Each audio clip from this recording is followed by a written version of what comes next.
ओम शांति। 5 अप्रैल 2024। आज की मुरली। मीठे बच्चे, बाप को प्यार से याद करो तो तुम निहाल हो जाएंगे। नज़र से निहाल होना माना विश्व का मालिक बनना। प्रश्न: नज़र से निहाल किंदा स्वामी सद्गुरु, इसका वास्तविक अर्थ क्या है? उत्तर: आत्मा को बाप द्वारा जब तीसरी आँख मिलती है और उस आँख से बाप को पहचान लेती है तो निहाल हो जाती, अर्थात सद्गति मिल जाती है। बाबा कहते, बच्चे देही अभिमानी बन, तुम मेरे से नज़र लगाओ, अर्थात मुझे याद करो, और संग तोड़, एक मेरे संग जोड़ो, तो बेहाल अर्थात कंगाल से निहाल अर्थात साहूकार बन जाएंगे। ओम शांति। मीठे मीठे रूहानी बच्चे किसके पास आते हैं? रूहानी बाप के पास। समझते हो, हम शिव बाबा के पास जाते हैं।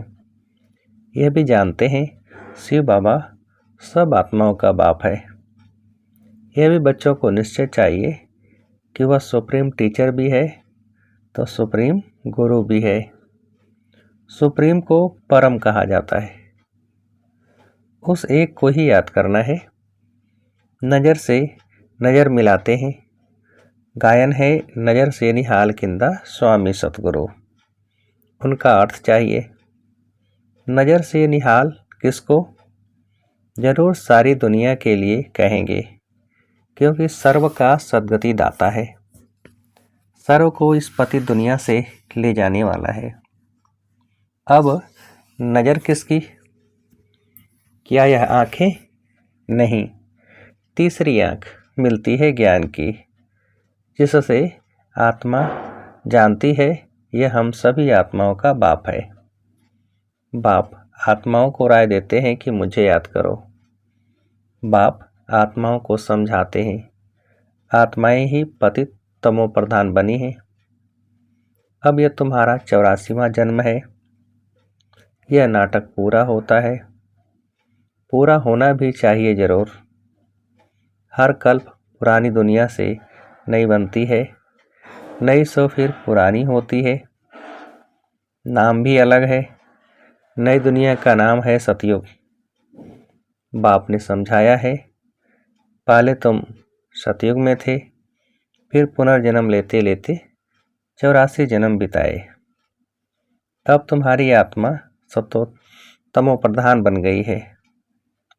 बाप को याद करेंगे तो निहाल हो जाएंगे। बाप सम्मुख कहते हैं, मुझे याद करो। मैं कौन? परमपिता परमात्मा। बाप कहते हैं, बच्चे देही अभिमानी बनो, देह अभिमानी नहीं बनो। आत्म अभिमानी बन, तुम मेरे में नज़र लगाओ तो तुम निहाल हो जाएंगे। बाप को याद करते रहो, इसमें कोई तकलीफ नहीं। आत्मा ही पढ़ती है, पाठ बजाती है, कितनी छोटी है। जब यहाँ आते हैं तो 84 जन्मों का पाठ बजाते हैं। फिर वही पाठ रिपीट करना है। 84 जन्मों का पाठ बजाते आत्मा पतित बन पड़ी है। अब आत्मा में कुछ भी दम नहीं रहा है। अब आत्मा निहाल नहीं, बेहाल अर्थात कंगाल है। फिर निहाल कैसे बने? ये अक्षर भक्ति मार्ग के हैं, जिस पर बाप समझाते हैं। वेद, शास्त्र, चित्रों आदि पर भी समझाते हैं। तुमने यह चित्र श्रीमत पर बनाए हैं। आसुरी मत पर तो अनेक ढेर के ढेर चित्र बनाए हैं। उनका कोई ऑक्यूपेशन नहीं। यहाँ तो बाप आकर बच्चों को पढ़ाते हैं। भगवान वाच है तो उनकी नॉलेज हो गई।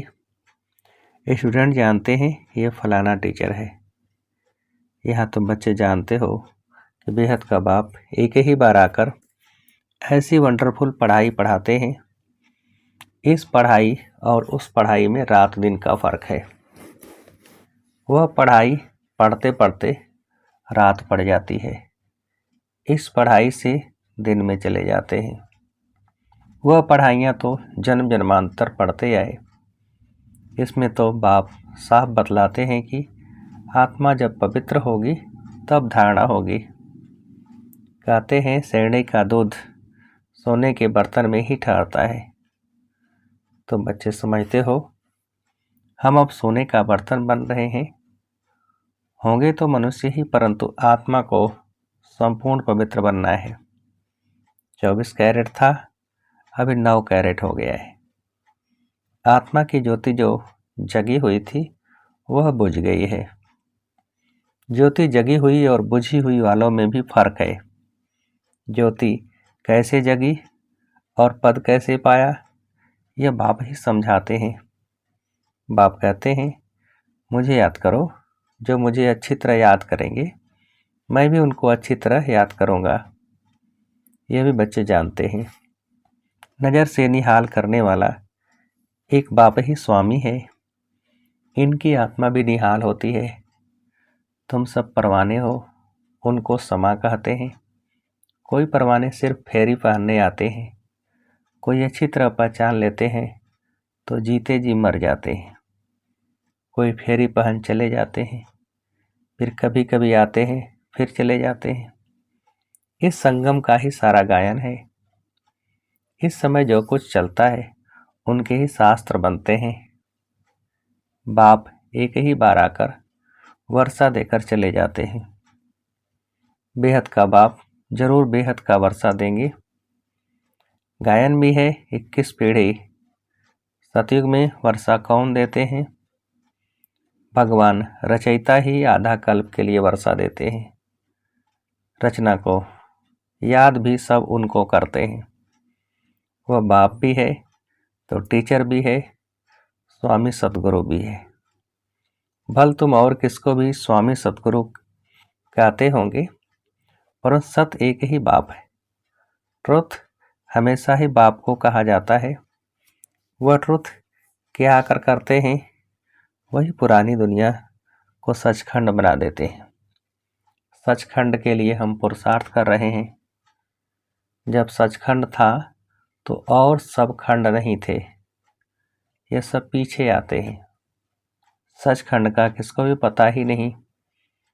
बाकी जो अब खंड हैं उनका तो सबको मालूम है, अपने अपने धर्म स्थापक को जानते हैं। बाकी सूर्यवंशी, चंद्रवंशी और इस संगम युगी ब्राह्मण कुल को कोई जानते नहीं है। प्रजापिता ब्रह्मा को मानते हैं, कहते हैं हम ब्राह्मण ब्रह्मा की औलाद है, परंतु वह है कुखवंशावली, तुम हो मुखवंशावली। वह है अपवित्र, तुम मुखवंशावली हो पवित्र। तुम मुखवंशावली बन फिर छीछी दुनिया रावण राज्य से चले जाते हो। वह रावण राज्य होता नहीं। अब तुम चलते हो नई दुनिया में। उनको कहते हैं वॉइसलेस वर्ल्ड। वर्ल्ड ही नई और पुरानी होती है। कैसे होती है यह भी तुम जान गए हो। दूसरा तो कोई की बुद्धि में नहीं है। लाखों वर्ष की बात को कोई जान भी न सके। यह तो थोड़े समय की बात है। यह बाप बैठ बच्चों को समझाते हैं। बाप कहते हैं मैं आता ही तब हूँ जब खास भारत में धर्म ग्लानि होती है। दूसरी जगह तो किसको पता ही नहीं कि निराकार परमात्मा क्या चीज है। बड़ा बड़ा लिंग बनाकर रख दिया है। बच्चों को समझाया है आत्मा का साइज कभी छोटा बड़ा नहीं होता है। जैसे आत्मा अविनाशी है वैसे बाप भी अविनाशी है। वह है सुप्रीम आत्मा। सुप्रीम माना वह सदैव पवित्र और निर्विकारी है। तुम आत्माएं भी निर्विकारी थी, दुनिया भी निर्विकारी थी। उनको कहा ही जाता है संपूर्ण निर्विकारी। नई दुनिया फिर जरूर पुरानी होती है, कला कम होती जाती है। 2 कला कम चंद्रवंशी राज्य था, फिर दुनिया पुरानी बनती जाती है। पीछे और खंड आते जाते हैं। उनको कहा जाता है बाई प्लॉट, परंतु मिक्सअप हो जाते हैं। ड्रामा प्लान अनुसार जो कुछ होता है वह फिर रिपीट होगा। जैसे बौद्धियों का कोई बड़ा आया, कितनों को बौद्ध धर्म में ले गया, धर्म को बदला दिया। हिंदुओं ने अपना धर्म आपे ही बदला है, क्योंकि कर्म भ्रष्ट होने से धर्म भ्रष्ट भी हो पड़े हैं, वाम मार्ग में चले गए हैं। जगन्नाथ के मंदिर में भी चले भल गए होंगे, परंतु कोई का कुछ ख्याल नहीं चलता। खुद भिखारी हैं तो उन्हों को भी भिखारी दिखा दिया है। यह नहीं समझते कि देवताएं जब वाम मार्ग में गए हैं तब ऐसे बने हैं। उस समय के ही यह चित्र हैं। देवता नाम तो बड़ा अच्छा है। हिंदू तो हिंदुस्तान का नाम है, फिर अपने को हिंदू कह दिया है। कितनी भूल है। इसलिए बाप कहते हैं यदा यदा ही धर्मस्य ग्लानिर्भवति भारत। बाबा भारत में आते हैं, ऐसे तो नहीं कहते मैं हिंदुस्तान में आता हूँ। यह है भारत। हिंदुस्तान व हिंदू धर्म है नहीं। मुसलमानों ने हिंदुस्तान नाम रखा है। यह भी ड्रामा में नूद है। अच्छी रीति समझना चाहिए। यह भी नॉलेज है। पुनर्जन्म लेते लेते वाम मार्ग में आते आते भ्रष्टाचारी बन पड़ते हैं। फिर उन्हों के आगे जाकर कहते हैं आप संपूर्ण निर्विकारी हो, हम विकारी पापी हैं। और कोई खंड वाले ऐसे नहीं कहेंगे हम नीच हैं, हमारे में कोई गुण नहीं है। ऐसे कहते कभी सुना नहीं होगा। सिख लोग भी ग्रंथ के आगे बैठते हैं, परंतु ऐसे कभी नहीं कहते कि नानक तुम निर्विकारी हम विकारी। नानक पंथी कंगन लगाते हैं, वह है निर्विकारी पने की निशानी। परंतु विकार बिगड़ रह नहीं सकते हैं, झूठी निशानियां रख दी हैं। जैसे हिंदू लोग जनेऊ पहनते हैं, पवित्रता की निशानी है। आजकल तो धर्म को भी नहीं मानते। इस समय भक्ति मार्ग चल रहा है। इनको कहा जाता है भक्ति कल्ट। ज्ञान कल्ट सतयुग में है। सतयुग में देवताएं हैं संपूर्ण निर्विकारी। कलयुग में संपूर्ण निर्विकारी कोई हो न सके। प्रवृत्ति मार्ग वालों की स्थापना तो बाप ही करते हैं। बाकी सब गुरु हैं निवृत्ति मार्ग वाले। उनसे उन्हों का जोर जास्ती हो गया है। बाप कहते हैं यह जो कुछ तुमने पढ़ा है उनसे मैं नहीं मिलता हूँ। मैं जब आता हूँ तो सबको नज़र से निहाल कर देता हूँ।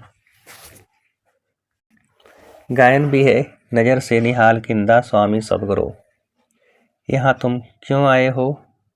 निहाल बनने, विश्व का मालिक बनने। बाप को याद करो तो निहाल बन जाएंगे। ऐसे कभी कोई कहेंगे नहीं कि ऐसा करने से तुम यह बन जाएंगे। बाप ही कहते हैं तुमको यह बनना है। यह लक्ष्मी नारायण कैसे बने कोई को मालूम नहीं है। तुम बच्चों को बाप सब कुछ बताते हैं। यही 84 जन्म ले पतित बने, फिर तुमको यह बनाने आया हूँ। बाप अपना परिचय भी देते हैं तो नज़र से निहाल भी करते हैं। यह किसके लिए कहते हैं? एक सतगुरु के लिए।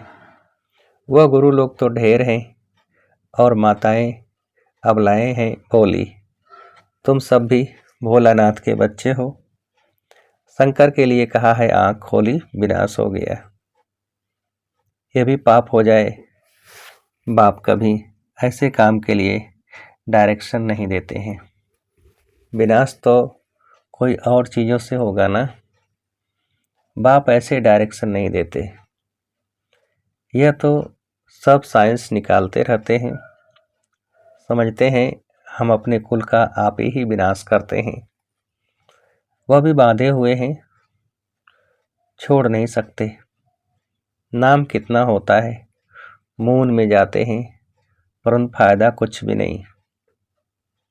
मीठे मीठे बच्चे, तुम भी बाप से नज़र लगाओ। अथवा हे आत्मा, अपने बाप को याद करो तो निहाल हो जाएंगे। बाबा कहते हैं, जो मुझे याद करते हैं मेरे लिए सर्विस करते हैं। मैं भी उनको याद करता हूँ तो उनको बल मिलता है। तुम यहाँ सब बैठे हो, जो निहाल हो जाएंगे वही राजा बनेंगे। गायन भी है और संग तोड़ एक संग जोड़ो।